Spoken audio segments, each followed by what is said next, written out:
Well, the last 10 years or so have been shocking to say the least, but Judge Andrew Napolitano went on Glenn Deason's program, and not many people have seen this yet, but I would say shocked the world. Last question is, I guess, a very broad one. Is what are you seeing being the main threats to liberty today in the United States, given this constitutional overreach and deep state? What is it that yeah, threatens liberty? Well, the Congress refuses to do its job and it lets the president, it cedes power to the president. That impairs liberty. Right now, he wants to become the police commissioner of Washington, D.C., Chicago, Los Angeles, and New York City. The courts don't enforce the Constitution as it was written.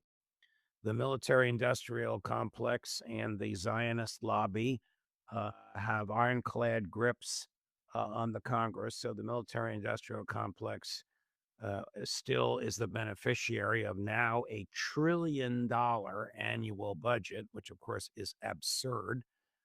That's more than the next 10 countries combined, which includes Russia and China, of course. The absence of constitutional norms, all these things, and debt.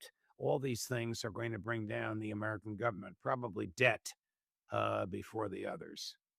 So you predict the collapse of the American government within the I do. I foreseeable predict the future. collapse of the federal government and the United States breaking off into, I don't know how many, a dozen or so smaller republics.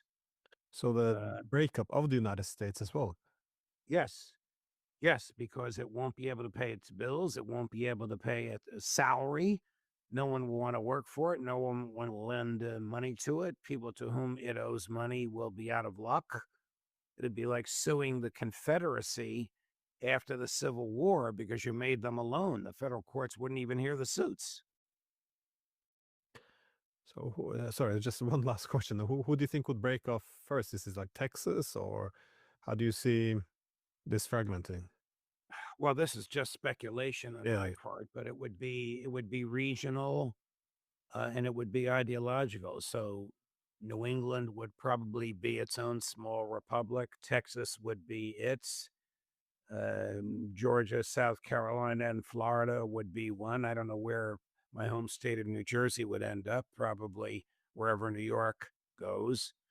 But these are the things that will probably happen. I mean, people will wake up and they'll still be able to go to supermarkets and they'll be able to go to church and they'll be able to go to work.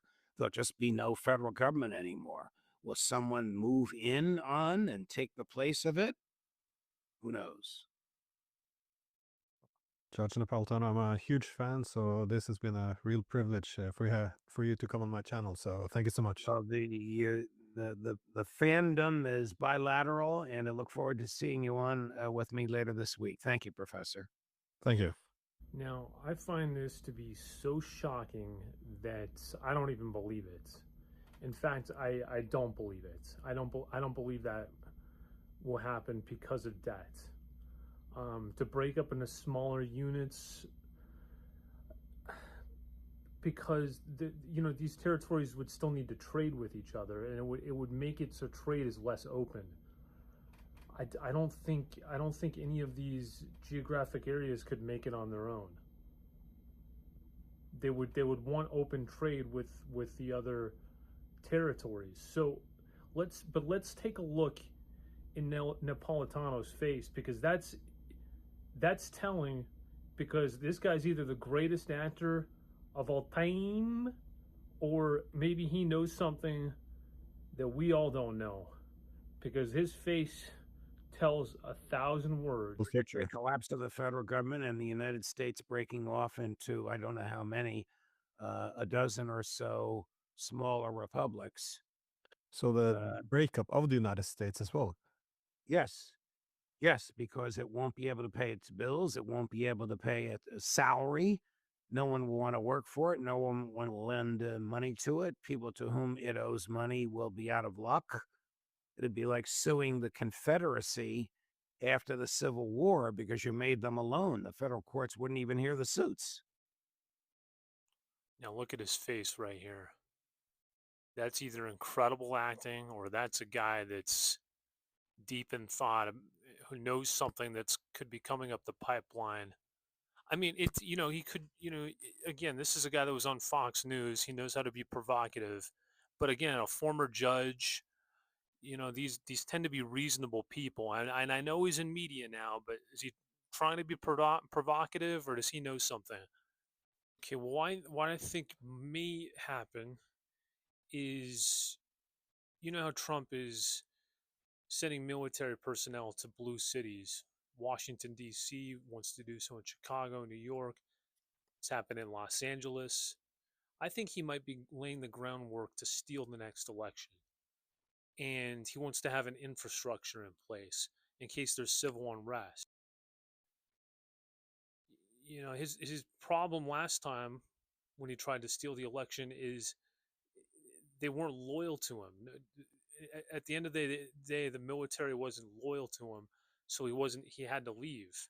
So he wants loyalty. He wants to have personnel in place that he's going to be able to send at his whim to bust heads. So I think that's possible. Now, as far as what Napolitano's saying about the United States breaking up, I think the more likely scenario of that happening is if Trump does try to steal the election. That would be possible because swaths of this country are just not going to go for it. That would be incredible unrest, like we've never seen before, maybe since the Civil War, when this was a set of separate colonies, states, if you will, and it only became more of a centralized union after the Civil War. When the Soviet Union broke up, it made more sense because these republics oftentimes had very different cultures, different language. In some circumstances, it would make sense that Ukraine or Lithuania would want to be autonomous. But here in the United States, who knows? But Napolitano, that's something to think about. I want to know what you think. Put it in the comments.